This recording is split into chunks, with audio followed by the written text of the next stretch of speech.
Hello दोस्तों, स्वागत है आप सभी लोगों का मेरे चैनल कृतिक स्टोरीज में। आज हम आपको बताने वाले हैं छोटी दीपावली यानी नरक चतुर्दशी के दिन कितने दिए जलाएं और इस दिन का क्या महत्व है और इस दिन की पौराणिक कथा क्या है, ये क्यों मनाया जाता है। वीडियो के लास्ट तक बने रहिएगा। चलिए बताते हैं आपको। नरक चतुर्दशी को छोटी दिवाली भी कहते हैं। यह कार्तिक मास की कृष्ण चतुर्दशी के दिन मनाई जाती है। इस दिन मृत्यु के देवता यमराज की पूजा भी की जाती है और दक्षिण दिशा में यम दीपक भी जलाया जाता है। दक्षिण दिशा में यम दीपक जलाने से यम देवता आपके परिवार के लोगों को अकाल मृत्यु से बचाते हैं। आइए जानते हैं नरक चतुर्दशी की कथा। जाने क्यों मनाई जाती है नरक चतुर्दशी। पौराणिक कथा के अनुसार भगवान कृष्ण अपनी पत्नियों के साथ द्वारिका में रहते थे। एक दिन देवराज इंद्र भगवान कृष्ण के पास आए और कहा, हे कृष्ण, दैत्यराज भौमासुर के अत्याचार की वजह से देवतागण त्राहि त्राहि कर रहे हैं।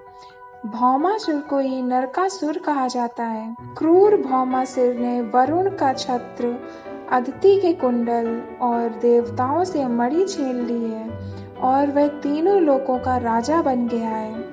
भौमासुर ने पृथ्वी के कई राजाओं और आम जन की कन्याओं का भी हरण कर लिया है और उनको बंदी गृह में डाल दिया है। कृपया करके इन तीनों लोगों को उस क्रूर राक्षस से बचाइए। देवराज इंद्र की बात सुनकर भगवान कृष्ण अपनी पत्नी सत्यभामा के साथ गरुड़ पर सवार होकर जहाँ भौमासुर रहता था वहां पहुंचे। भगवान कृष्ण ने पहले अपनी पत्नी की मदद से मुर नामक दैत्य के साथ उसके 6 पुत्रों का वध कर दिया। मुर दैत्य का वध हो जाने का समाचार सुनकर भौमासुर अपनी सेना के साथ युद्ध के लिए निकला।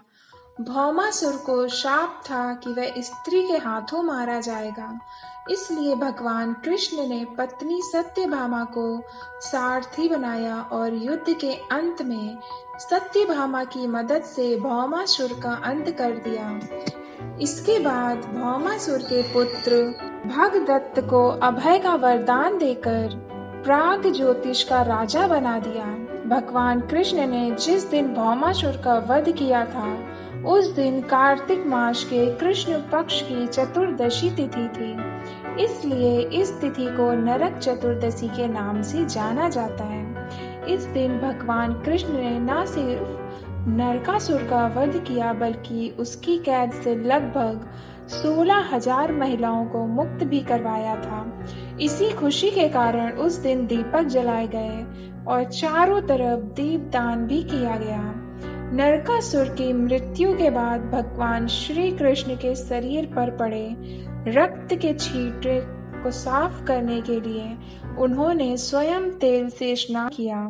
यही वजह है तब से इस दिन हमेशा से शरीर पर तेल लगाकर स्नान करते हैं और उपटन भी लगाते हैं। नरक चतुर्दशी पर कालिका, हनुमान जी, श्री कृष्ण और यमदेव की पूजा करते हैं।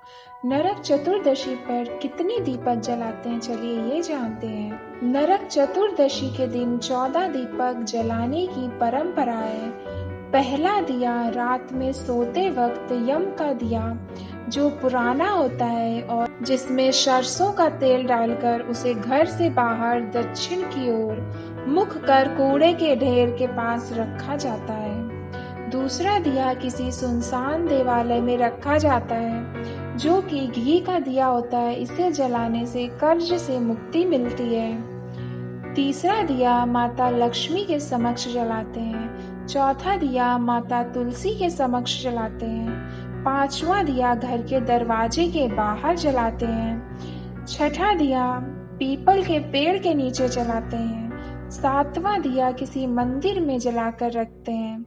आठवां दिया घर में कूड़ा कचरा रखने वाले स्थान पर जलाते हैं। नौवां दिया घर के बाथरूम में जलाते हैं।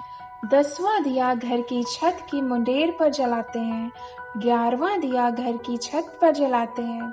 12वां दिया घर की खिड़की के पास जलाते हैं।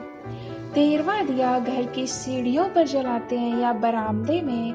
और 14वां दिया रसोई में या जहाँ पानी रखा जाता है वहाँ जलाया जाता है। तो ये थी नरक चतुर्दशी की कथा। इस दिन कितने दिए जलाएं और कहाँ पर दिए जलाए जाएं और कौन से भगवान की पूजा की जाए।